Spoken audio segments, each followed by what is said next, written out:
to the first installment of our Policy Matters Speaker Series for 2018. Thanks so much for joining us. We start today by acknowledging Dalhousie University is located in Mi'kma'ki, the ancestral and unceded territory of the Mi'kmaq. I'm going to make a quick note about our panel next week because I have your attention. I may not have your attention as the panel progresses at the end.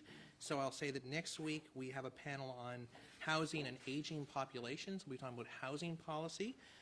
That panel will run from 12 to 1:30, and then we will have a reception following the panel from 1:30 to 2:30 at the Art Gallery across the street. The purpose of the reception is to launch our speaker series and to welcome our 4 new founding fellows who will be joining us next week. So the McEachern Institute has appointed 4 new founding fellows. So we'll talk a little bit about that next week. So there's a reception to follow our panel on housing, and 2 of our founding fellows will be on that panel, as a matter of fact. The title of today's panel is Echoes of 9/11, the Trump Era. Did 9/11 really change everything? The panel aligns with our subject of Atlantic Canada and the world. It's hosted in collaboration with the Center for the Study of Security and Development, which is a multidisciplinary hub for collaborative research and public outreach, housed within the Department of Political Science and Dalhousie University. Joining us today is the Honorable Darrell Dexter, if I can spot him. Here he is. Thank you, Darrell, for coming. Former Premier of Nova Scotia, of course, and Honorary Distinguished Fellow at the McEachern Institute. Later this afternoon, Darrell and I will be co-teaching a roundtable class at the McEachern Institute with our panelists on the security topic. It'll be a further discussion. That's a closed-door session for second-year graduate students. But I want to thank Darrell for coming and his support of the McEachern Institute. I also want to say welcome to the members of the community who are here. I know there are a number of people from various public sector agencies, and we're delighted you're here, and a lot of members of the community. We're delighted to help stimulate an important discussion on an important topic, and we're glad we get such positive responses by your attendance. I'm not a foreign affairs specialist by any stretch of the imagination, but I felt compelled to make a little opening comment about our topic today. So I did my master's degree in London, England, in the academic year 2000-2001, and there were 25 students in the program that came from 13 different countries. And I lived in residence, and I shared a hall with 6 other students. So they were from 6 different countries. They came from Canada, the UK, Turkey, Switzerland, Portugal, Spain, Iran, Argentina, China, Norway. I was just sort of rhyming off the top of my head this morning when I started thinking about all the students I studied with in London. And there were a few from the US as well. And many of these students are still close friends of mine today.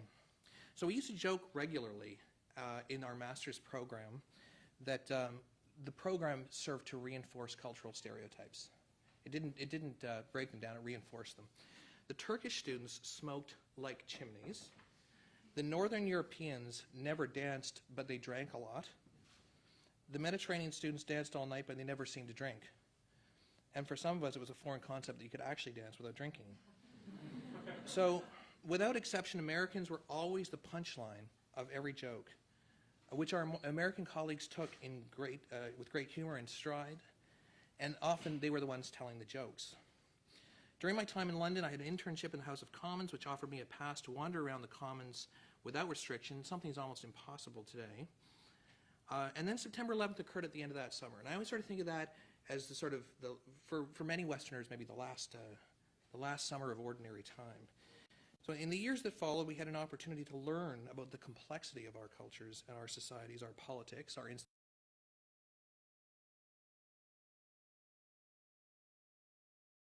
opportunities. But suddenly the stereotypical niceness of being Canadian, something I was often accused of, and it may or may not be true, in my case or in the case of Canadians generally, suddenly that stereotypical niceness was kind of hard to pull off because in the Bush administration period following 9/11, we were asked to make choices, hard choices. You were either with us or against us was a line that was used frequently. And the middle ground seemed to be quite elusive. It was also quite a humorless time when I reflect back on my graduate days. So one question that I might ask today, and something on my mind, is to what extent did this contribute to the growing distrust in our institutions and give rise to more entrenched positions that seem par for the course in today's political discourse. These behaviors and patterns existed long before 9/11, of course, but to what extent did 9/11 propel us even further in that direction?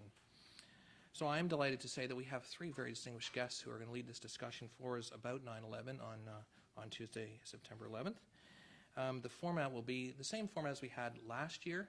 I'll introduce each of the panelists before they speak. They'll have about 10 to 12 minutes. Tari up front is going to keep a watchful eye and signals them when they're at 10, 11, and 12 minutes. And we will get through our 3 speakers, and then we will refer to the 5 students in the policy class who are here to ask the first questions. And then beyond that, we'll open those questions up to the community, and we invite your input. And we're looking forward to a very stimulating discussion. We're going to start with Dr. Brian Bowe. Brian's a professor of political science and the director of the Center for the Study of Security and Development at Dalhousie University. He's authored a number of other studies on Canadian-U.S. relations, Canadian foreign policy, regional cooperation, defense and security policy coordination.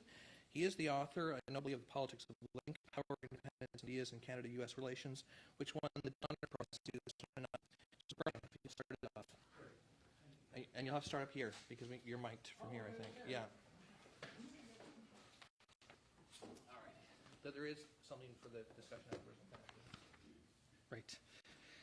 Okay, thanks everyone for coming out.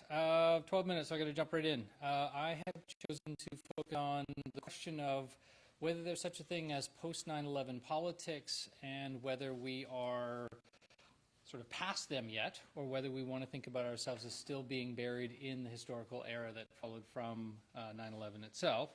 And my focus is going to be on the U.S., and I think my original idea was just to focus on U.S. foreign policy, but I think actually U.S. foreign policy and U.S. domestic policy are all tangled together in terms of the argument I want to make, so I'm going to say a little bit about both.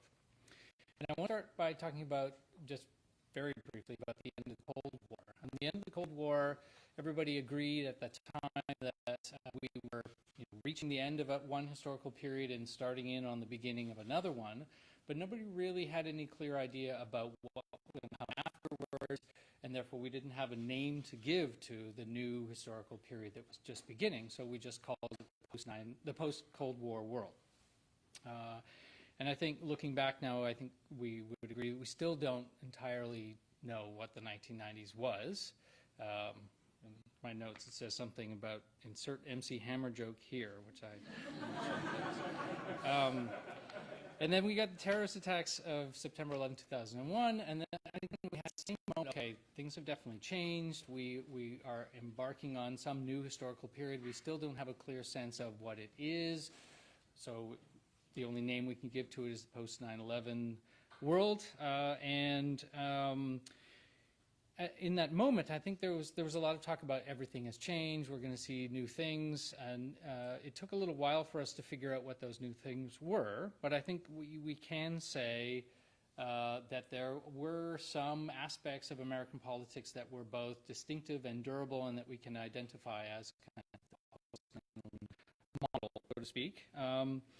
And I want to make the argument here that the post-9/11 model is still with us in spite of the fact that we had 2 big reasons to expect it would go away. The first one is that Obama explicitly campaigned on getting beyond post-9/11 politics, and a lot of his initial campaign policies, or promises, and a lot of his initial policy moves were about kind of turning the clock back on things that George W. Bush had done after 9/11. And also Trump is another reason why we would expect to have moved into something different, if only because everything he does is bizarre and inexplicable and different. So I'm going to just highlight 3 main themes that I think are distinctive of post-9/11 politics.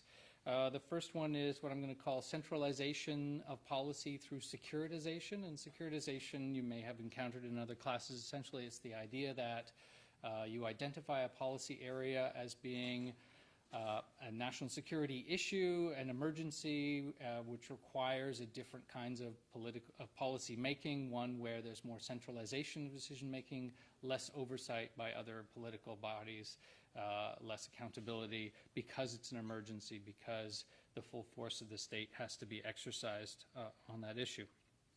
The second one is the so-called forever war phenomena, and that we usually think of in terms of the war in Afghanistan, but also that the same kind of approach to national security challenges in the Middle East and Central Asia and Africa is going on in all of those places. And I think the forever war model, which I will try to define a little bit more in a minute, is very much in play in those places as well. And then finally, what I'm calling displacement or deformation of the anti-globalization backlash. So at the end of the 1990s, there was a growing recognition that the world economy was sort of reshaping itself and that the balance of power between companies or firms and the state was shifting, and that states had less leverage over policy making than they used to, and that was triggering job losses and economic dislocation, and there was an expectation of a political backlash against those developments in the late 1990s. And I want to make the argument that those impulses against globalization have been kind of distorted after 9/11 and turned into something different, which is still with us. And again, I'm deliberately leaving it vague to create suspense. So what I'm going to do is work my way through each of those three things and try to make, as best I can, an argument about why those things are still with us, and then wrap it up. So the first thing is thinking about centralization by securitization, and this is not something that was invented for or at the time of 9/11. It's an established pattern in all politics, and particularly in the United States. You'll remember that in the early part of the 20th century, successive administrations had a war on crime, and then in the 1970s, the Nixon administration had a war on drugs. And in each time, the idea is to elevate what had previously been thought of as normal domestic policy challenges to national security challenges in order to free up the sort of central executive decision makers to act on their own. And no one was at all surprised when the Bush administration did this after 9/11, not just on defense policy, not just on what we sort of normally would think of as national security policy, but on all kinds of things relating to privacy, to policing, and to the distribution of public funds. And we usually think about this in terms of things like the Patriot Act, in terms of domestic policy, but also the authorization for the use of military force against terrorists, the AUMF legislation, and also Proclamation 7463, which allows the president to call up the reserves and interfere in top military decision-making. For all of those things, there was an expectation that these were things that were created to confront a particular emergency, and then after time we would go back to normal, and then we wouldn't need them anymore. And then they would be, the balance between the executive branch and the legislature or the Congress would be sort of reasserted or normalized, and then these things would either go away or be defanged in some way.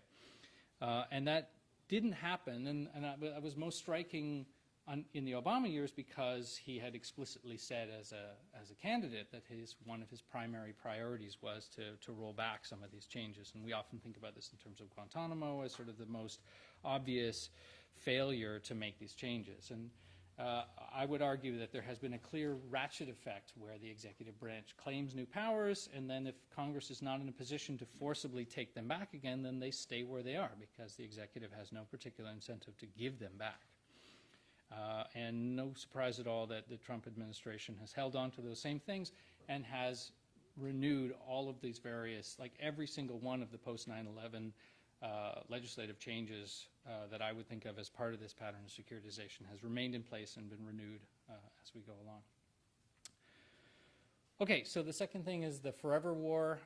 Essentially, today, like literally today, we're kind of embarking on a new historical period because this is the first moment where kids born after 9/11 are now eligible to serve in the military in the U.S. and to be deployed overseas. So these are kids, post 9/11 babies can now be sent off to fight in the war in Afghanistan and other conflicts abroad.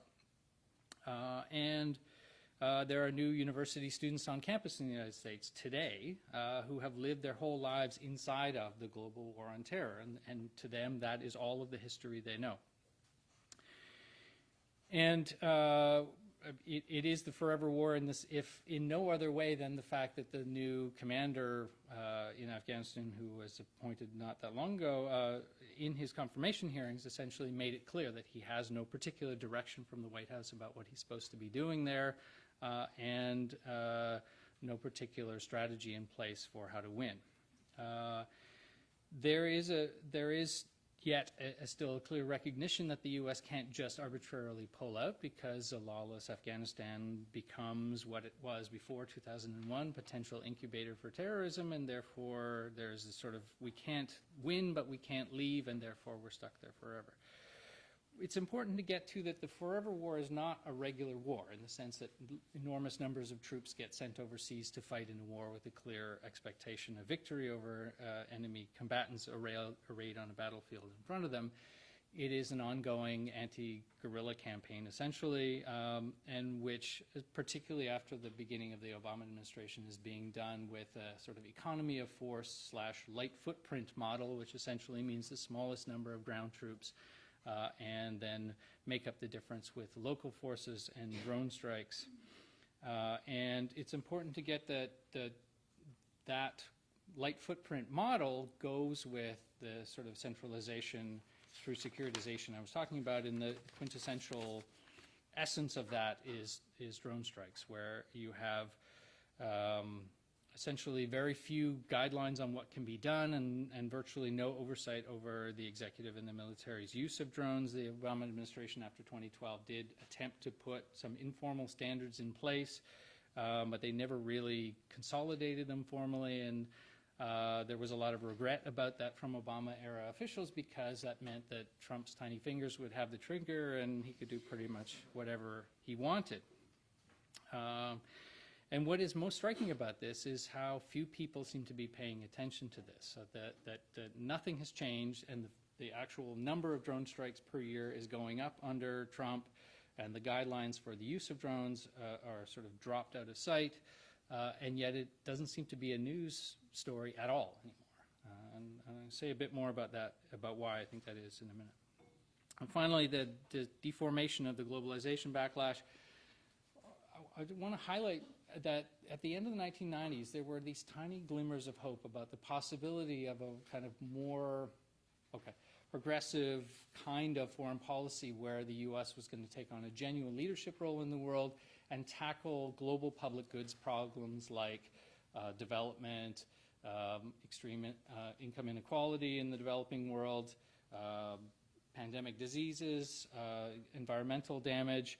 And then 9/11 essentially pushed all of that out of the way, and it had a kind of negative double effect. So one aspect of that was kind of changing the agenda, what is an important policy question for us to face now, but it also changed the nature of politics itself in the United States, and changed people's way of thinking about politics away from this kind of politics is about creating public goods to solve common problems, and shifted it more towards a kind of the future is dangerous, the world is dangerous, we're going to turn away from the world, but also we are now imagining politics more and more in terms of a zero-sum scramble to take what is left of value in the world and claim it for our group. And because of the kind of racialization of political conflict after 9/11, that very much played itself out in terms of essentially ethnic conflict in American politics. And what you see now in the Trump administration is essentially a kind of ethnic minority in control of American politics, and is frantically eating up as much of the pie that's left for itself as it can get before they're eventually turfed out of office. Time is up, I see. Just 15 more seconds just to make the one tiny last point here, and that is that what's strikingly different about Trump is that he doesn't have to invoke 9/11 anymore in order to get the 9/11 effects that I've been describing here, because his catastrophic presidency performs the same role. So you have this sort of terrific dumpster fire of a presidency that absorbs all of our attention every single day. And because of his sort of combative approach to that, it becomes a sort of perpetual referendum where you're either on his side or against him, and all of our politics and all of our media coverage of politics becomes about that. and that serves to perform all of the same functions. It's a rationale for centralization. It is a way of deflecting calls for more ambitious kinds of collective goods generating policy, and it becomes sort of a reinforcement of that whole zero-sum model of politics. So I guess my bottom line here in all of this is that post 9/11 world is still very much with us, and I don't see any prospect of that changing anytime soon, even after Trump himself is gone. All right, thanks.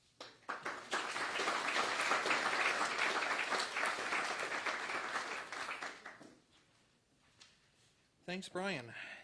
Dr. Aisha Ahmad is an assistant professor of political science at the University of Toronto, director of the Islam and Global Affairs Initiative at the Monk School, senior fellow at Massey College, and CEO of the Women International Security Canada Toronto chapter. Her book, Jihad and Company, Black Markets and Islamist Power, tracks the economic origins of jihadists in civil wars and was awarded the 2018 Best Book in Comparative Politics by the Canadian Political Science Association.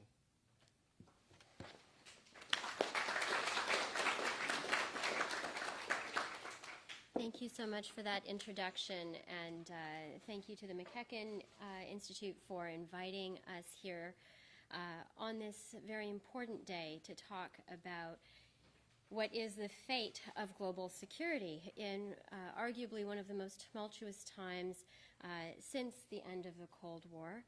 And, you know, my entire professional life has oriented around a very niche area in international security, which are jihadist insurgencies that are involved in terrorism and violent conflict in civil wars, which we understand to be the epicenter of the greatest threats in the world today.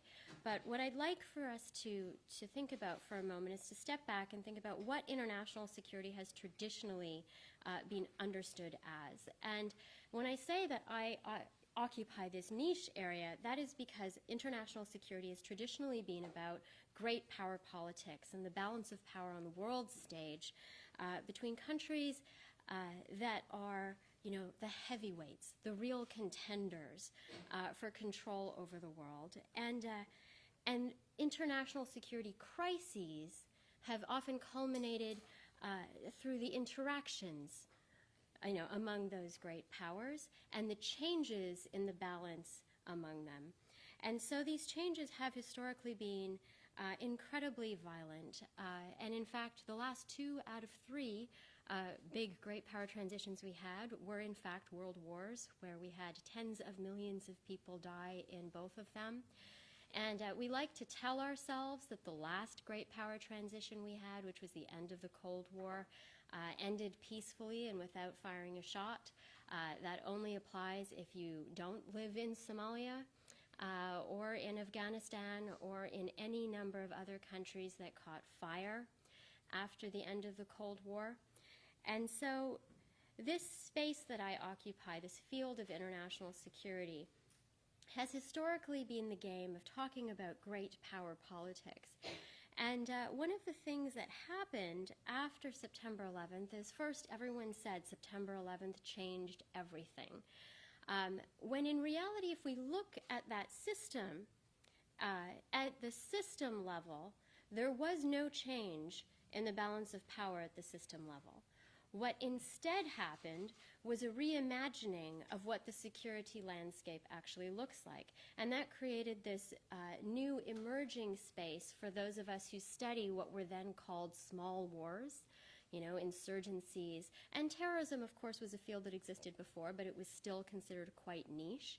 The space within the field of international security for those of us who study civil wars, terrorist organizations, insurgencies, opened up to, but were very much considered new security threats. These were not, you know, the historic understanding of what what international security really was. And so, this transformation that took place within our understanding of international security did not actually have any effect in terms of the grand scale of the balance of power in the world as a whole.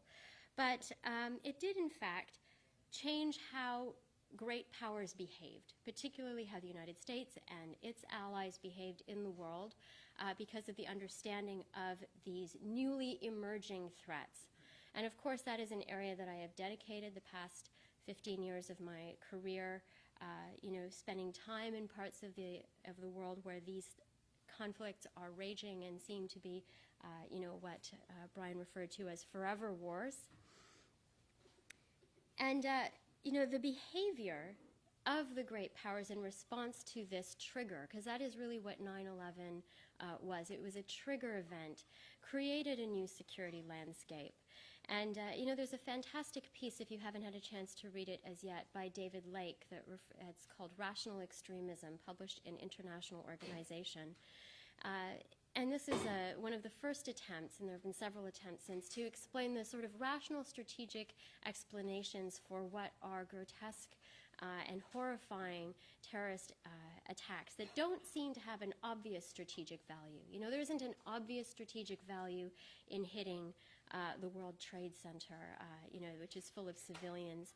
But what Lake argued, which is actually really apropos for us to think about today, was that the purpose is to provoke your much more powerful opponent, because these are asymmetric conflicts. I mean, the insurgent groups that we're talking about, the terrorist organizations we're talking about, have no parity with these great powers. And yet the goal that they have is to provoke them into entering unwinnable wars that will then result in larger backlash and an exponential growth of these types of insurgencies that are in fact quagmires. And that is very much what we have seen around the world. And in fact, there are times, and we can certainly talk about this in the Q&A, when it appears that almost everything that the international community did to quell this problem has in fact made it worse or more complex to deal with. For example, the attempt to remove leaders from the heads of these organizations is, what came through drone warfare, so through leadership decapitation strikes that aimed at undermining the ability of these insurgent organizations to function by taking out their top leadership. Okay, from a tactical level, that worked, but then what happened at the strategic level was that the group split into multiple factions, and then instead of fighting one opponent, you ended up fighting 5, then you take out 5 leaders, and the next thing you know, you have 25 to deal with, and it's functionally a hydra. And so a lot of the reactive responses to what were the initial trigger points, emerging out of 9/11, have in fact resulted in a dramatic and almost exponential rate of growth of these types of insurgencies around the world and jihadist extremist groups. So my research brought me to Afghanistan, Pakistan, Somalia, Mali, Iraq recently. And, I am not, from having spent time on the ground, I am not insensitive to the human cost that is associated with these types of wars. I have spent time, near the Syrian border where you had 1 million refugees who had spilled across, who were fleeing the terrors of Daesh. But these are still small wars. These are still on the scale of what we are capable of as a species, much smaller wars than what transpires when we have a system-level change. Because all the while I was working in my niche area of terrorism and security, this new security threat, there was a parallel conversation that was being had among international security specialists about that big balance of power system. Because throughout all of this time period, American hegemony defined the global order. And in fact, we still call it the post-Cold War era, but this has been an era of American unipolarity. There have been no great powers that have sort of, emerged to reach parity with the United States. And so while I was working for the past 15 years on this niche area of terrorism, there was another discussion that was being had in the field of international security, and that was about whether or not American hegemony would endure, or, all civilizations rise and fall. There was a time that the sun never set on Britain. There was a time where the Roman Empire was the greatest and most powerful empire in the world.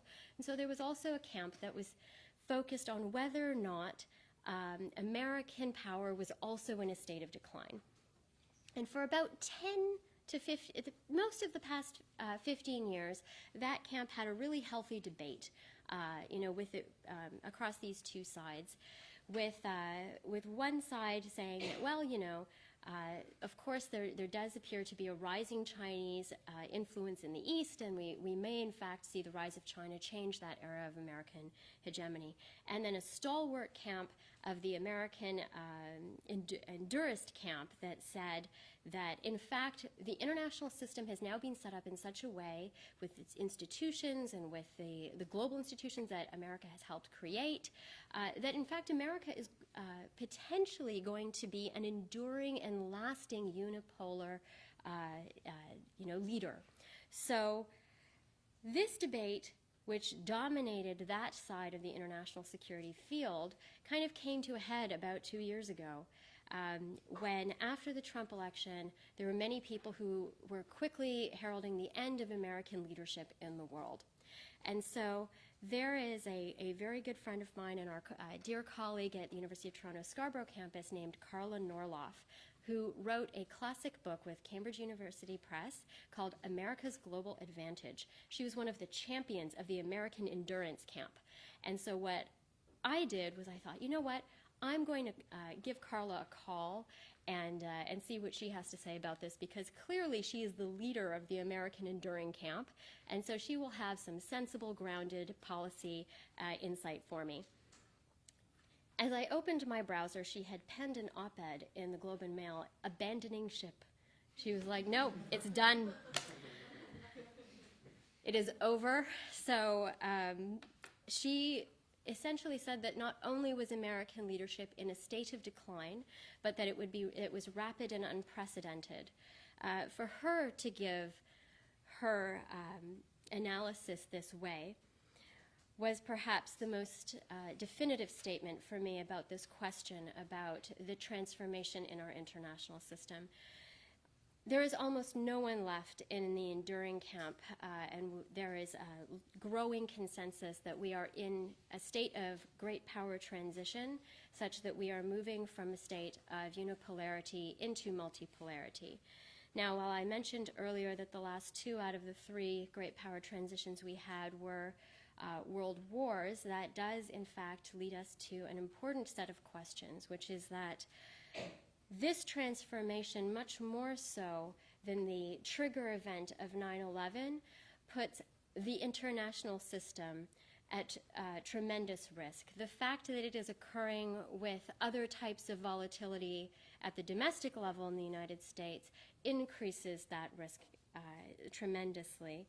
And so what I think that we need to think about when we're talking about what changes everything, what has what we choose to call the trigger event has in fact, from 9/11, by calling it an incident that changed everything, there were a handful of very dramatic and volatile policy decisions that were made that resulted in these forever wars.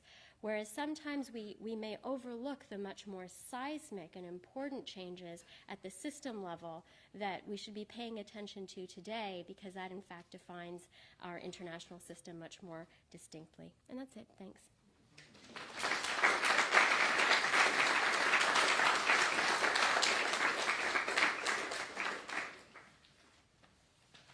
Excellent. Thank you, Dr. Ahmad. Dr. Stéfanie von Hlatky is an associate professor of political studies at Queen's University and a fellow with the Center for International and Defense Policy. Prior to joining Queen's, she held positions at Georgetown University, the Woodrow Wilson International Center for Scholars, Dartmouth College, ETH Zurich, and was a Fulbright visiting research chair at the University of Southern California Center for Public Democracy.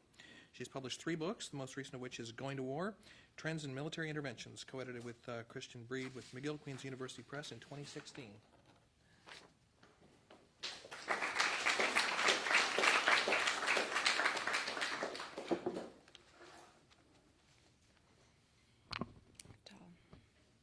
Hi, everyone. Thank you for having me. Thank you to the McEachern Institute also for organizing this event.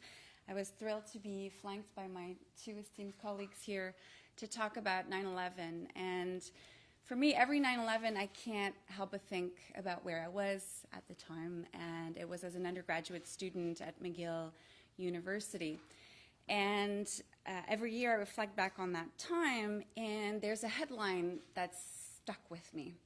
And it's a headline in Le Monde, which is a French newspaper, and it says, "Nous sommes tous Américains." We are all American. And as I was preparing to come to this event, I couldn't help but think, who's with America now?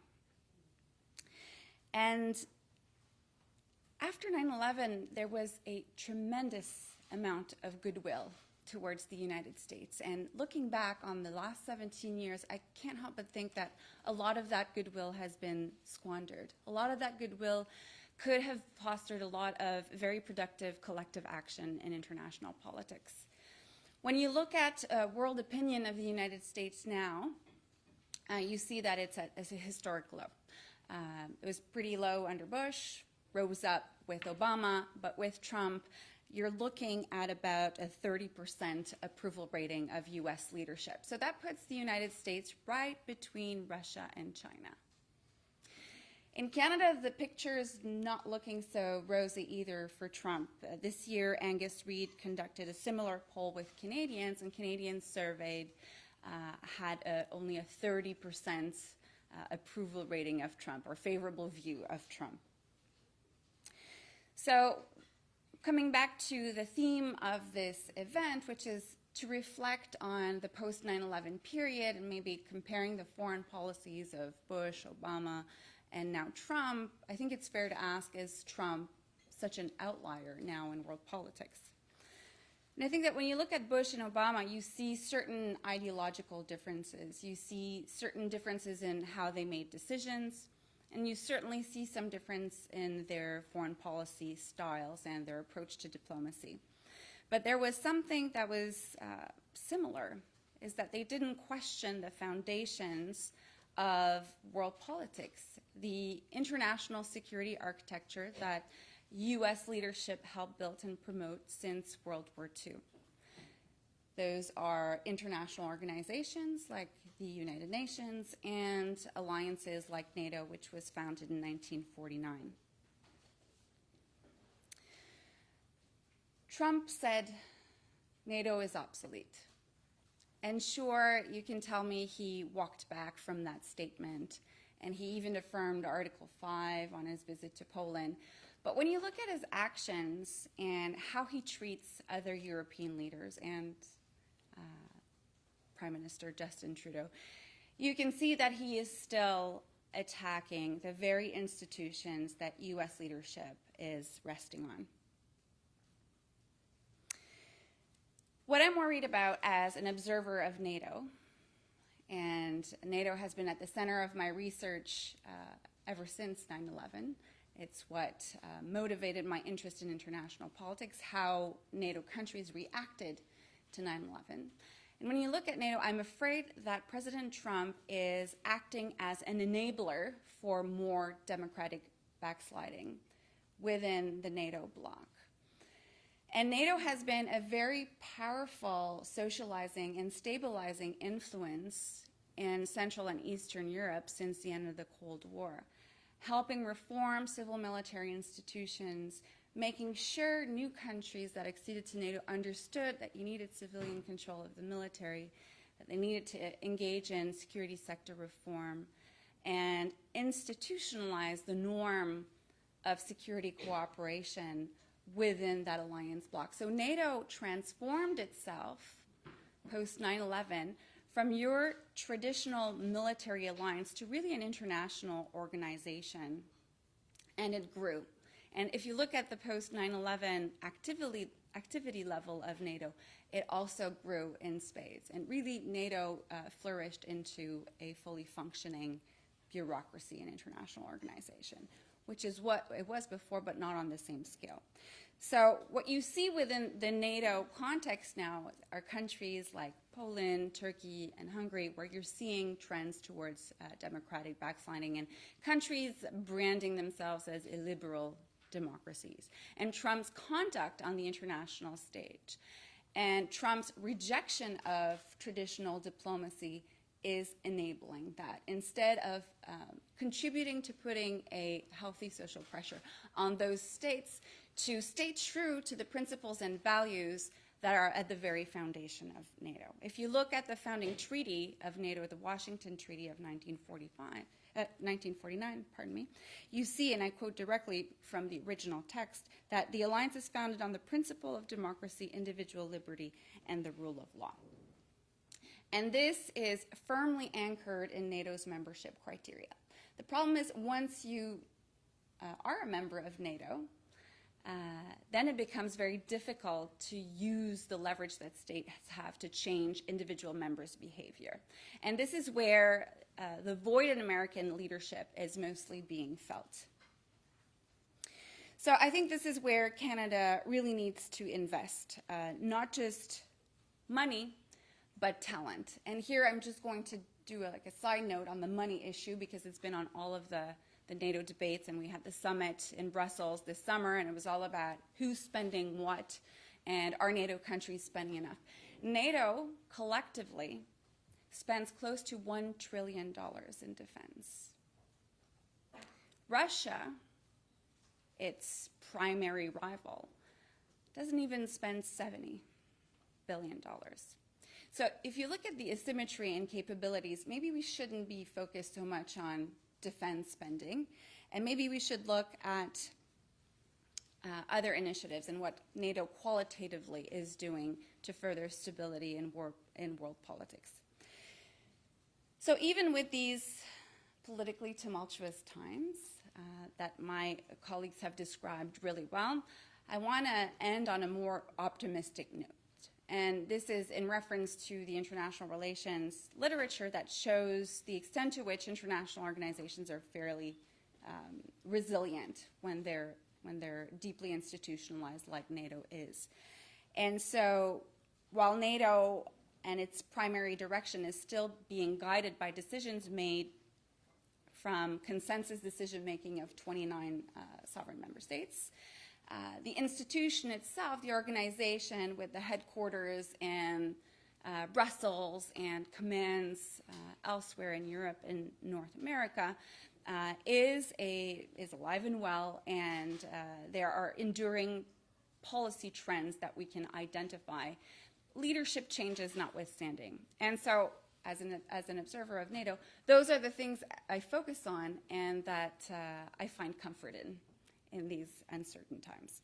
So one of the things that I've noticed, over the last decade and a half, is that NATO is becoming increasingly inclusive. NATO has an open door policy. It's grown from originally an alliance of 12 member states in 1949 to a thriving international organization with 29 member states, and a lot of those member states were within the Soviet bloc.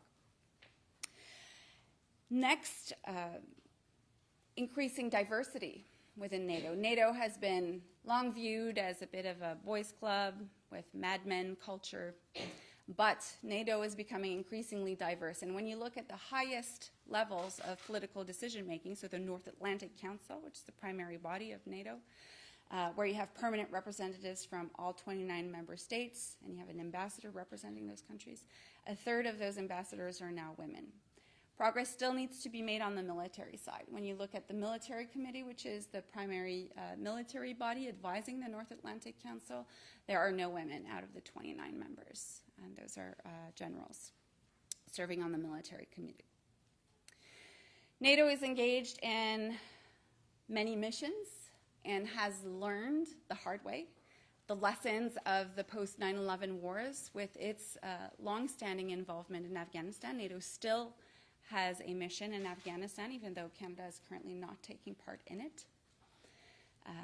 Stabilizing missions that are focused on stabilization, on training, and on capacity building in the Balkans, in the Baltics, in Afghanistan, and now a new training mission is being set up in Iraq.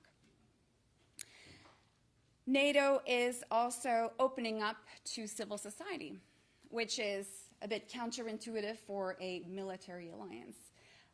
But behaving more like an international organization, it is inviting civil society to take part in those security discussions. Civil society advisory panels are being set up to consult with top NATO officials to consider a broader range of security issues, not just the hard security issues that NATO's core business was founded on. NATO is also funding independent academic and scientific research, so inviting further scrutiny, evidence-based scrutiny on its programs, missions, and various actions. And so this is peer-reviewed research, and the research is approved by a scientific committee with broad representation from different nations of NATO. So inviting that scrutiny in helps inform best practices that then lead to reforms within NATO. Thank you. What you also see is a broadening of NATO's mandate to include issues dealing with women, peace, and security, increasing the representation, participation of women during all phases of conflict resolution, from conflict prevention all the way to post-conflict reconstruction and reconciliation. You're seeing NATO develop a sexual exploitation and abuse policy. You're seeing a big emphasis on the protection of civilians within the missions where it is currently deployed. And you're seeing a diversity strategy within its headquarters. I talked before about the political decision-making body, but also within the NATO bureaucracy, the Secretariat, you're also seeing a push towards greater diversity. And so NATO is acting as somewhat of a norm entrepreneur despite these political shifts in leadership that has many of us worried, and of course, after Trump's tough talk towards NATO, had NATO officials worried. So my call today is a bit of a call to action, because there is this leadership void and diplomacy void with the Trump administration. Canada needs to step up and invest, not in terms of money necessarily, although it's always good to have your words backed up by actual contributions, but with talent. You know, finding the key positions within international organizations, NATO, the United Nations, etc. And also to foster more public debate on the issue. I was really concerned this summer when I saw that only 26% of Canadians, in a study that was conducted by the Earnscliffe Strategy Group, had some awareness of what the Canadian Armed Forces were doing or where they were deployed in the world. We can't be complacent about our foreign policy. And so as young students growing up in the post-9/11 world, I urge you to submit the foreign and defense policy decisions of our government to intense scrutiny, and not just to have a vague awareness of where our Canadian Armed Forces are and what they're doing. And with that, I also hope, and I would recommend that the current government actually articulate a foreign policy strategy. There is a feminist international assistance policy. There is a defense policy. There is a national action plan on women, peace, and security, which seems to be guiding a lot of Canada's actions on the world stage. But a document truly outlining the contours, values, and principles that should underpin Canadian foreign policy, I think, is needed at this time. I think Canada can't afford to do what it's been doing since Trump got elected, which is hedging its bets. Thank you.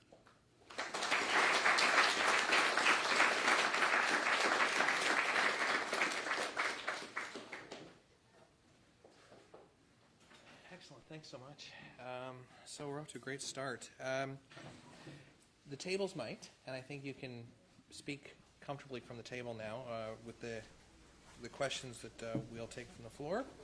I'm going to ask our students. Now, I've asked the students to kind of congregate in this corner here, so it'll be easier to move the microphone around. And Tara, you have the mic. I'll start with Lama. Yep, you can start us off, and you can introduce yourself and address the question to one person in particular. Hi, is this on? It's being fed, so it's not about this room. Yeah. It's about the whole world is listening to you right now. It's the world you're trying to reach, okay? Hi, my name is Lama, and I'm an MPA student. My question is for Dr. Stéfanie von Hlatky. So you said that Trump is sort of an outlier with his foreign policy. I was wondering, does the lack of focus on security policy in the U.S. influence security policies here in Canada? Thank you. Are you taking a few, or should I answer this one? Why don't you start with this? Okay. Thank you for your question, Lama. So to be fair, I don't think there's no security policy. There are a lot of impulsive security decisions that culminate into some kind of security policy in the U.S. And I think that everything that the United States does, because of its size, impacts the entire world, including Canada. Where I'm concerned is in the abandonment of traditional diplomacy. I think it's normal to have disagreements, even within a tight-knit alliance like NATO, but you don't surprise your allies publicly like Trump did at the G7. It's counterproductive to building the kind of trust that is necessary for diplomatic decision-making and consultation in times of crisis. And you don't recklessly try to undermine the credibility of international organizations that have evolved for decades and which are the legacy of American leadership in world politics. So it's the fraying of those established traditions in American foreign policy that I'm most concerned with, and where I see the starkest difference between Trump and his predecessors. And I think that when you look at countries like Germany, France, Canada, there is this openness for greater involvement and leadership on the part of those countries in this particular moment. So I hope that Canada and these other countries are not going to squander this opportunity. Christopher.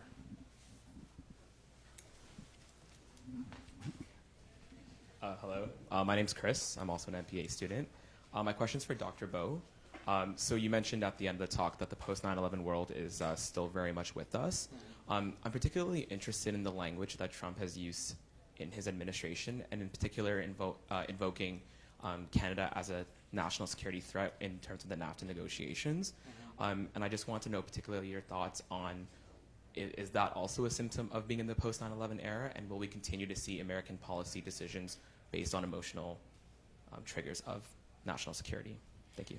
I see what you mean, and I think all of this stuff is about, you're right to be thinking about this in terms of the power of language. I think that particular example, though, is less telling in that sense, because lots of aspects of foreign policy in the United States leave a lot of latitude for the White House to do all kinds of different things. Trade policies is actually pretty tightly tied down, and there are fairly clear-cut rules about what the White House can and can't do on trade policy, and things like what it has attempted to do with Canada are about taking exceptions to normal policies, and there aren't very many of those kinds of exception mechanisms in place, and the national security one is one of those. And so this, I think this is much more a matter of kind of like, what can we do? We want to squeeze the Canadians. How can we do this in the context of the trade agreements we already have? We'll take this national security exemption. But I think, whereas in lots of other use of national security rhetoric, there is a deliberate effort to seriously convince people this is a legitimate national security issue. In this, it's sort of like, wow, everybody knows this is bullshit, but we're going to do this strategically for a particular effect. So there's no attempt to convince anybody that Canada is a real national security threat. This is sort of like a sort of blatant hypocrisy for a particular effect. Carla. Hi, I'm Carla. I'm from Germany. I'm an exchange student, and my question is towards Dr. Ahmad. And the question would be, in this new power transformation, where would you see Canada's role in the future politics? Thank you so much for that question. That's a very important question, because Canada has historically relied on American power. Since the end of the Second World War, we have really deeply embedded security relationships with the United States, continental defense, nuclear defense, through NATO, NORAD. the relationship between Canada and the United States has been so central, not just for trade, but also for our security, that, there's historically been a conversation in Canada about whether or not we can somehow become less dependent on the United States. This has emerged, many times over the years when we feel like, well, there's this just overly intense dependence on the United States. And so far, it's been very hard to get out of bed with our southern neighbors with whom we share this, world's largest undefended border. So our relationship with the United States is not something we can walk away from or even dramatically pull back from without tremendous consequences. And so the decline of American leadership in the world has very serious implications for Canada's capabilities and influence. Now, I think Stéfanie will also have, a lot to say about how NATO may, in fact, be able to survive and endure through this hump, although I have less confidence in international institutions than you do. But it is absolutely a question about whether or not Canada can continue to do what we have done, which is punch above our weight, because our fundamental security interests have been guaranteed by our southern neighbor. And so, we embarked on ambitious peacekeeping missions. Not currently, we're not actually a peacekeeping nation at this time. But we built these other types of identities using our military because our primary security needs were met by the fact that we had this strong relationship with our southern neighbor. And so this is a tremendously tumultuous time, and Canada has a lot invested in maintaining an international order that is led by the United States, the United States that we historically have known and understood. And so, a multipolar world order that has China, Russia, and a very different United States at the helm may in fact reduce Canada's capability, influence and capabilities on the world stage. Stéfanie, do you want to have a go at that? Say something hopeful. I didn't say anything hopeful.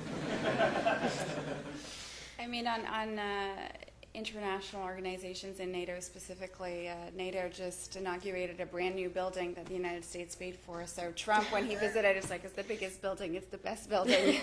And for that reason alone, he's bound to support NATO ultimately. But no, all jokes aside, I think we still need to be prudent about fostering the domestic support and understanding for those institutions. And I think this is what may be lacking at this time. And referring back to what I said earlier, this need for greater civic engagement, it's so easy to adopt a complacent attitude and say, hey, we've got an all-volunteer professional armed forces, and they're doing the fighting, and then we're at home going by our day-to-day business. But it's incredibly important that when we decide to put people in harm's way, that we scrutinize the reasons that we're doing this for. Making those decisions in the context of multinational institutions, I think, make a lot of sense. It increases the level of scrutiny in a sense. But that doesn't alleviate us of the responsibility we have back home to be properly informed about those foreign policy debates. Talent?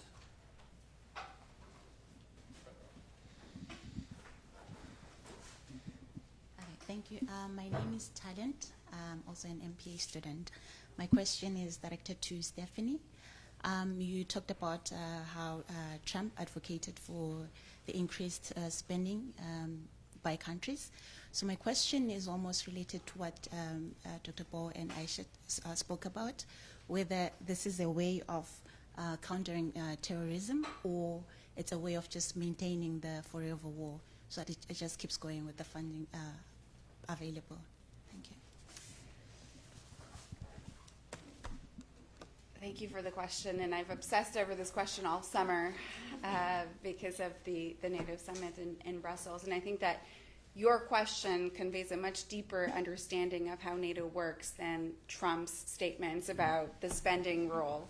And I think it's worth just to take a few moments to explain what the spending role is really about. This is a pledge that was made formally in 2014 during the NATO summit in Wales. States came together, noticing a trend, a decreasing trend in defense spending across the alliance and a growing gap in defense spending between Europe and the United States. And so there was a conscious decision made in 2014, so that's pre-Trump, we all agree, and that's right after the annexation of Crimea by Russia, to increase its defense spending and reverse the trend line. Now, this commitment was for each member state of NATO to spend 2% of their GDP on defense within 10 years. So Trump coming in 2018 and expecting the results right away, I think places an unfair expectation. Next, we need to look at, within this defense spending, not all of it goes to NATO, not even for the United States. Not all of its $600+ billion spent on defense goes to Europe. It has multiple commitments around the world. So let's take a look at, how much of that defense spending goes to support NATO goals and missions. We need to be careful about those types of indicators. So it's not about the United States spending everything, spending the entire budget of NATO, paying for the entire budget of NATO, and then reclaiming with receipts in hand certain costs from NATO allies. What the NATO pledge is meant to do is to reverse a concerning trend from their perspective, from the alliance's perspective, in terms of decreasing defense spending, and just wanted to reverse it. NATO is still an alliance of sovereign states. This is a guideline and a pledge, but member states are under no obligation to meet that 2% target ultimately. Even Article 5 within the Washington Treaty talks about collective mutual defense. But it's up to individual countries to decide what that support is going to look like if it is invoked by an individual member state. It could be words of political support, just like it could be troops on the ground. Ultimately, these are sovereign states, and they make decisions based on their national interests, and for sure alliance pressure plays into that. But I was really bothered over the summer by how the discourse over the spending rule was portrayed. It conveyed, I think, a misunderstanding of how NATO works, and I think it was incredibly damaging for alliance cohesion and solidarity. Thank you for your question. And it's Francesca on the last question.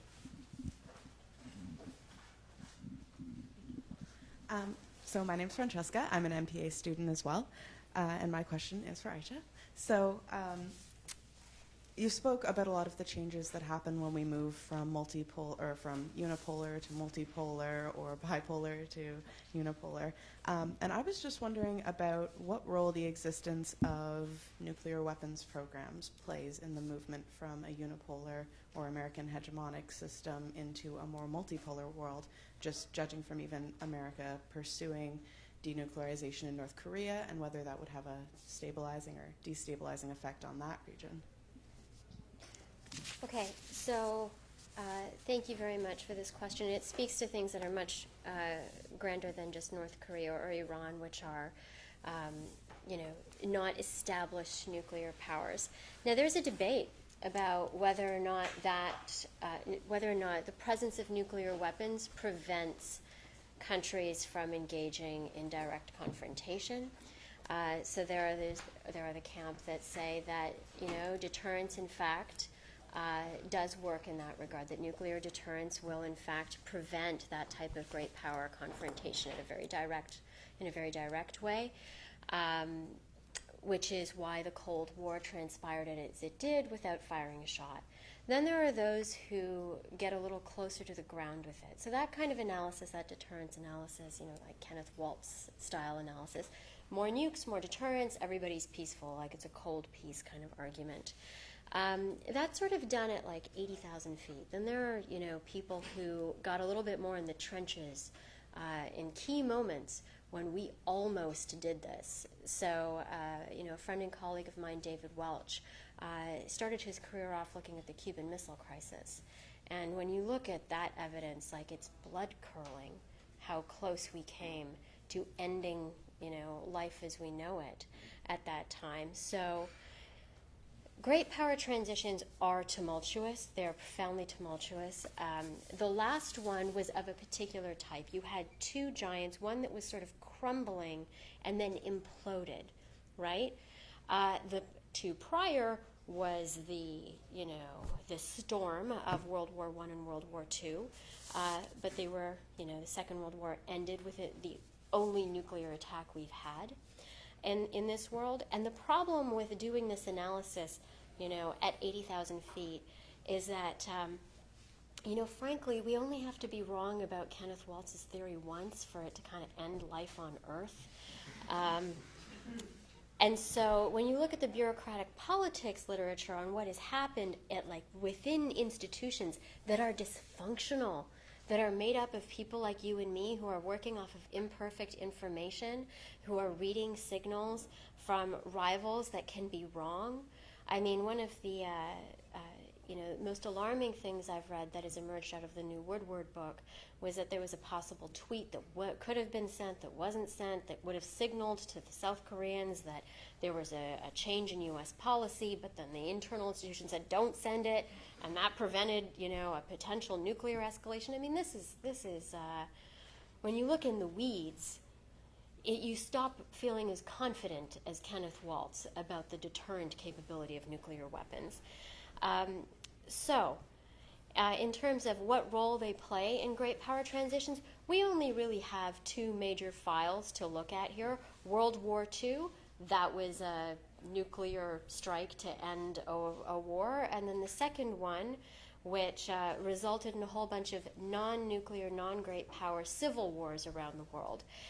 Both of those are fundamentally different in type than emerging powers reaching parity, which brings us back to some pretty old literature on power transition theory. That kind of power transition, when you have rising powers that are about to meet parity with a declining hegemon, is what the literature has traditionally said the most volatile type of transition. And we have never seen that in a nuclear age before. So I don't have a crystal ball for you.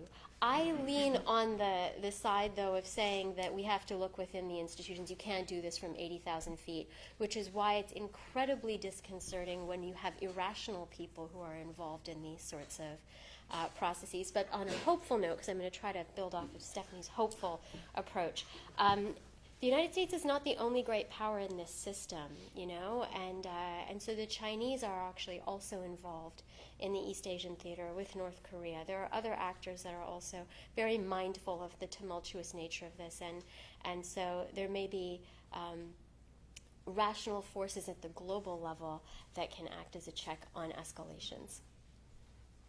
Great, thank you. So we're going to pivot now and we're going to open up the floor for questions, but I'm going to grab the mic first, ask Brian to reflect on what decentralization looks like. Because I know you talked about the tendency towards centralizing power, and that at times maybe Congress could roll it back, but I think we tend to think a lot about these centralizing forces and the nastiness that happens in centralization. What triggers decentralization? What does that look like? And I wonder also if there's a connection with what Aisha was talking about more generally about a systems change. If there's some sort of if you had some sort of change that went from a centralized to decentralized system, is that what a new system might look like? Okay, well, if we're thinking about decentralization in the context of American domestic politics, then to my mind, the pivotal thing there is the amount of control that can be exercised by party leaders within Congress. And starting in the late 60s, early 1970s, the committee system in the U.S. completely broke down, and instead of having the two parties as organized teams essentially within Congress, you started to see the emergence of essentially free agents within Congress who had to be bargained with as individuals, and voting became much more unpredictable. You had fragmentation within the parties, and one of the things, an interesting recent development is that both of the parties are now, particularly Republicans, because even though they have the majority in both houses, they are not able to readily pass legislation as a team. The leadership within both houses of Congress has been increasingly experimenting with different ideas for trying to reassert party control over individual members, and one of the mechanisms for that is if you don't vote in line with the party consistently, you won't be given any good committee position. So you'll be kicked off of various committees. So they're attempting essentially to turn the clock back to the old model from the 50s and 60s. I don't think it's going to work because of the way that funding for elections works nowadays. But there is an effort to try to reestablish a certain kind of coherence within Congress. And one of the effects of that would be that there was more reliable checks on the executive branch on a wide variety of different subjects. Essentially, if the party could coalesce and the political leadership within Congress opposed what the president was doing, it would be increasingly easier, but not necessarily strictly easy, to get in the way of the president, even on national security questions. So I have no guesses about where we're going to be in 5 years, but my impression is that the usual pattern is going to persist for the foreseeable future, and that is on national security questions, extreme centralization with minimal congressional involvement. On all other issues, chaos.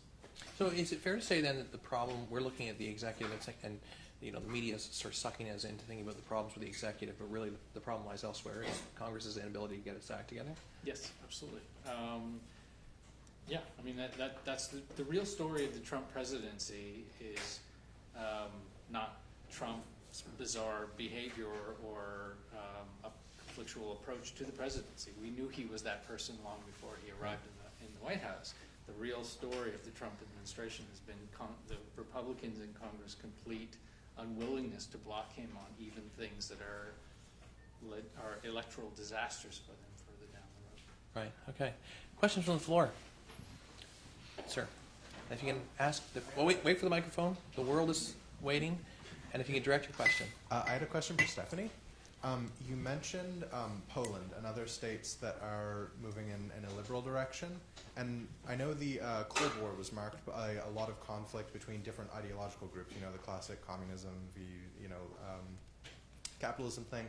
Do you think that states founded on fundamentally different ideological grounds, for instance, just states that reject the ideals of liberal democracy, are necessarily security threats, or is there a possibility of collaboration between states built on very different ideological grounds? Oh, that's a very complex question. I think that maybe it's more illuminating to look at the UN Security Council than NATO in this respect, because you see a greater variance in terms of regime type. And I think that I'm going to stick to being an optimist today. Good. I'm just going to stick with it.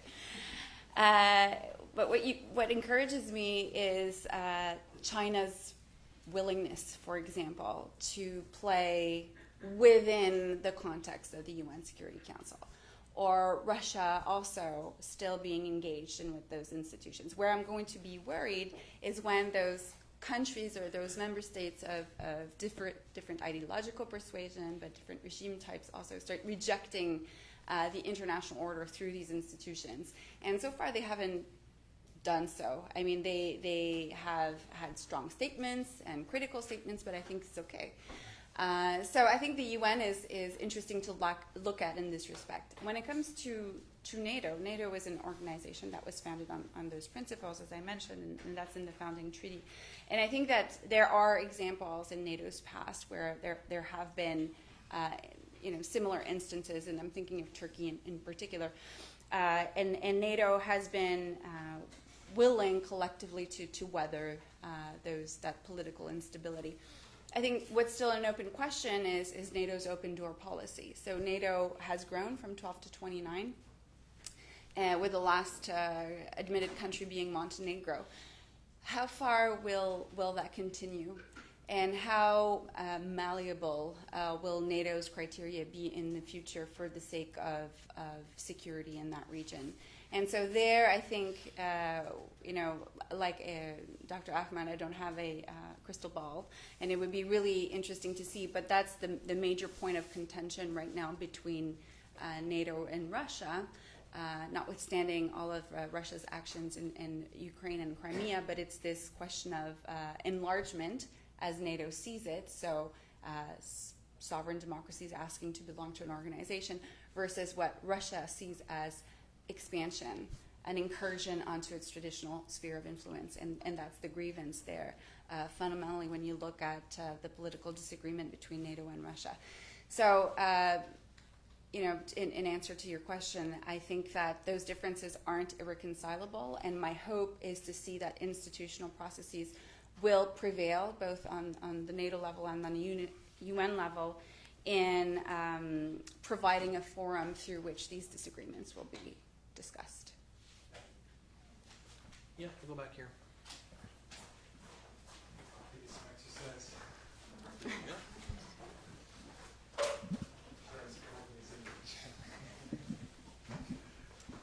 My question is for Dr. Bo. I just want to give you an opportunity to spell out a little bit more your thoughts on the displacement of anti-globalization backlash and how that's connected to how Trump is reinforcing a zero-sum politics. And I feel like you had to rush a few points there, so Yeah, I did. go ahead. Okay, I'll pull up my notes. No.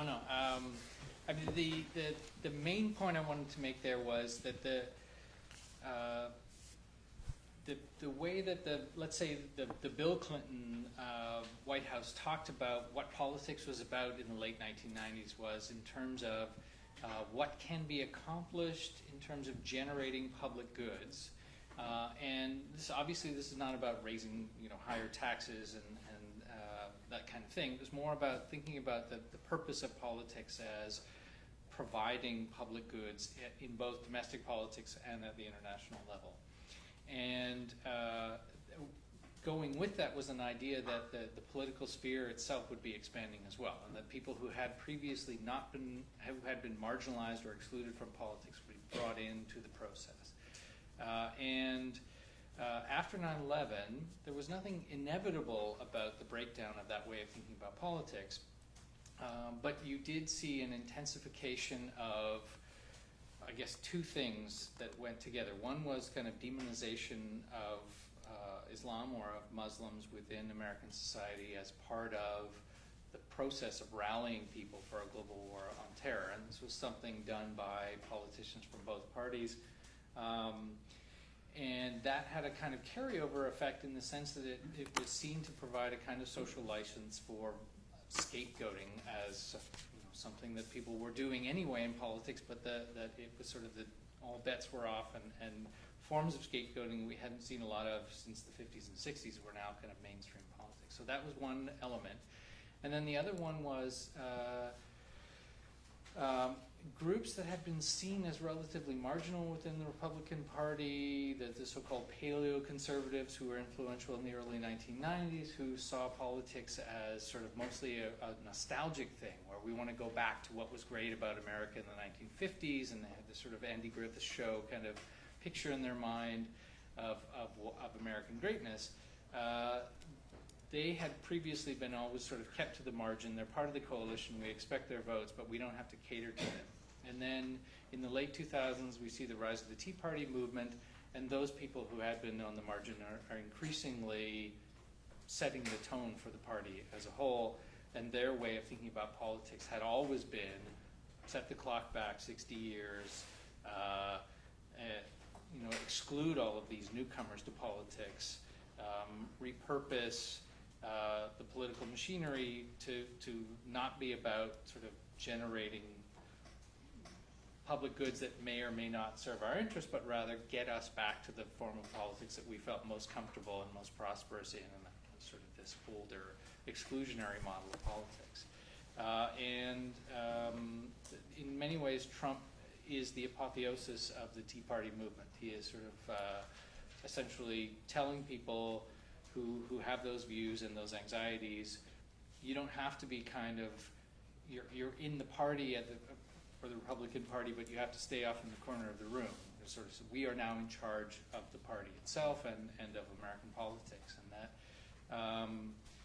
it's distressing development, not just in the sense that it means that a lot of groups who had been excited to feel included in politics in the United States in the 1990s and then again in the Obama era are now feeling threatened and excluded again, but also because that group essentially is in denial about the advent of the 21st century and a lot of the political challenges that the United States needs to face up to. They are absolutely either reject that they are problems at all or want to take a really bizarrely backward policy approach to responding to those things. I'm going to insert myself with another question. Stephanie is on sabbatical, which is the holy grail for all academics, to which we all aspire. And I know she's thinking about women in the military this year. And you mentioned in your comments that there are more women, increasingly more women at NATO. So my question is, how will more women at NATO change NATO? Mm-hmm. Thank you. So for the last 3 years now, I've been involved with NATO through their Science for Peace and Security program and looking how policies of gender integration have been implemented.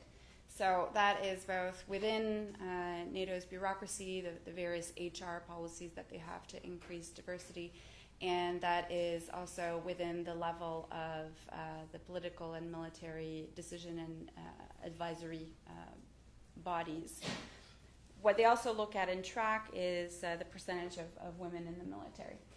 So at those different levels, I think the priority is less about scrutinizing women's performance within those organizations and institutions and trying to guess how those democratic changes are going to impact political or military dynamics, but about identifying the structural barriers that have been present for decades for women's access and participation to those institutions.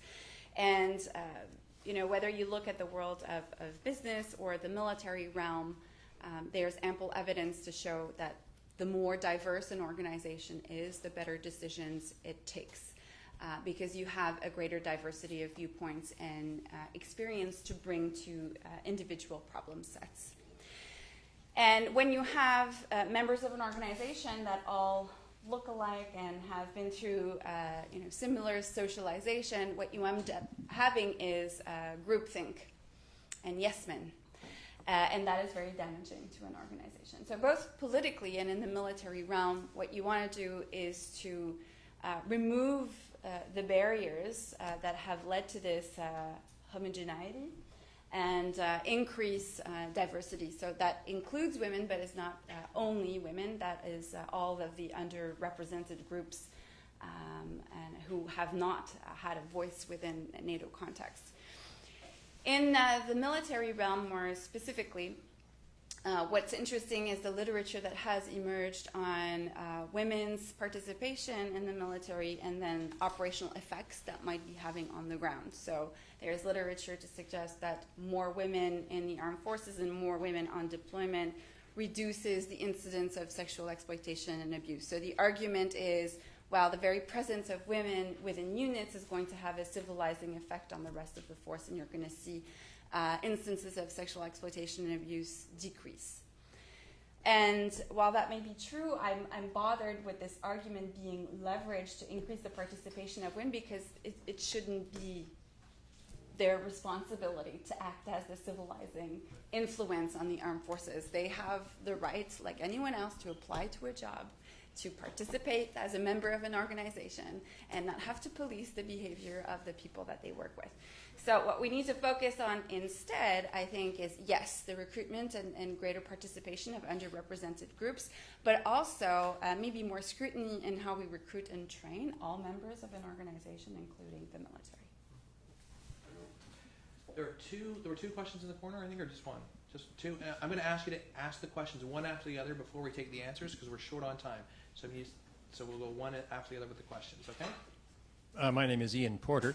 I'd like to ask what happens if we change the perspective a little bit and start talking about what's going on in Central Asia, the Euro-Asian mass.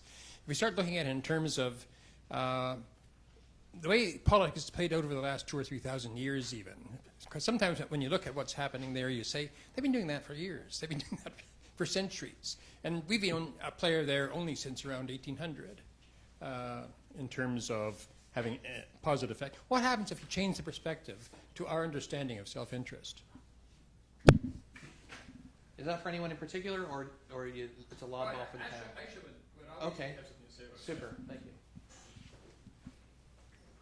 I want to ask a question to the whole panel, and it's a question about something that Barack Obama had said last week in a speech. He sort of characterized the rise of Trump as the culmination of the politics of fear, and I guess this would go hand in hand with the idea of a politics of securitization as well. I'm curious about whether or not it's instructive or useful to include the term trauma and to suggest that the politics of trauma might be at play.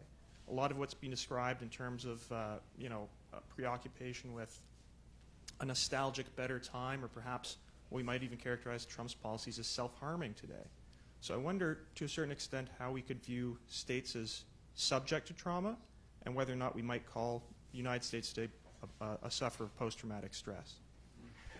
Okay, so we've got 3 minutes. We'll start with Dr. Ahmed on the first question, and then you'll each get a minute. How about that? And Okay. Wrap it all up for us. Okay, so very quickly, the idea that these, in Central Asia or in many other parts of the world where there's trouble, that they've, been like this for, time immemorial, I think that we often, that's a way to make the whole context, the whole conflict in these areas kind of ahistorical, so there have been some, the war in Afghanistan particularly, from 1979 till today, there have been consistent interventions that have really shaped the landscape of that conflict, and so it's not that these are ancient hatreds or historical patterns. I mean, clearly there are identity groups that have a very long history, but the conflict in Afghanistan on the ground today, is very much driven by money, and it's our money. It's the NATO money. It's the U.S. money. That overrides a ton of the ancient hatred ideas that you would imagine would play out. Alliances where everybody is betraying everybody who you think they have kinship ties with, because it's not about that. And so, I think one of the ways we need to change our perspective is in looking at what's actually driving these sorts of forever wars, and how our role in those spaces has in fact financially incentivized that kind of conflict to continue, like a resource curse, like we're the diamond mine that is financing the armed groups. And I think that if we just say, well, it's always been like that, it kind of lets us off the hook from going deeper and tracking those processes on the ground. And I'll just say, in terms of the politics of trauma, I've seen a lot of countries that have been very traumatized by some very serious wars, and there's no excuse for that. You don't emerge out of, civil war and say, well, that's my reason for, behaving badly on the world stage. So I don't see this correlation. I mean, I don't know what the source of the trauma would be that would be greater than the trauma that the Sierra Leonean people have recovered from and since rebuilt their society. So I don't know how to make sense of that. Anybody else on trauma? I guess I would say that to the extent that we ever, as a metaphor, want to think about a particular society having a kind of collective psyche, there is a way in which Americans were traumatized by the terrorist attacks of 9/11, and that did affect their responses to things afterwards. If in no other way than that there was a sense of a kind of collective victimhood, that somebody had come and attacked them, and that helped to legitimize some things that wouldn't otherwise have been sort of legitimate policy moves. I mean, that the whole thing about Trump, I mean, one of the things that I would make the argument that certainly Trump supporters are motivated by a sense that politics has turned against them, and that where they used to be on top, they are now kind of struggling to stay in place. I wouldn't think about that in terms of trauma, though. And I also wouldn't think about it in terms of like raw economic anxiety. It is much more about feeling entitled to a particular position within the political system, and feeling that is under threat, and that they're willing to do a lot of things in order to try to hold on to that privileged position. But I think it would be a misreading to think about that in terms of trauma per se.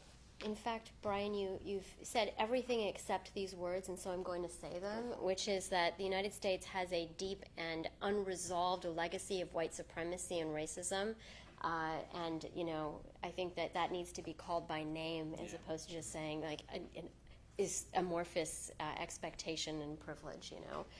So that in itself, you know, and also just to say, you know, the symptoms of trauma, and I've worked in many war zones around the world, do not manifest like this. So, you know, and there's been a sufficient lag in the American experience that we can say, you know, does that mean that the election of Barack Obama was a symptom of some kind of trauma? I mean, it doesn't make sense, this sort of analogy. So this is not a manifestation of trauma. I think it's a manifestation of this historical injustice that is unresolved in the United States.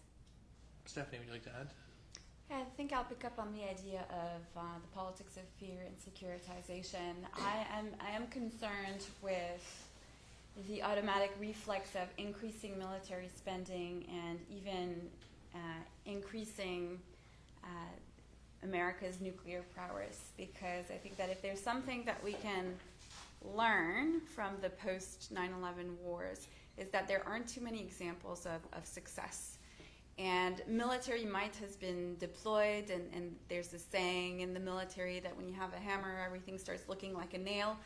But ultimately, when you look at all of the conflicts around the world, if there isn't a political solution underpinning it, you can send all the troops that you want, and the conflict won't be resolved. And so I'm concerned with, you know, this reliance and over-reliance on the part of Trump to securitize, you know, everything in a lot of his responses, even in tweet form. And so, so this is, you know, what I take from your question and comment is that let's look at everything that's transpired since 9/11 and what are the examples of success when we consider the human loss on both the civilian and military sides and the tremendous amount of money spent. Thank you so much. Please join me in thanking the panel for an excellent discussion.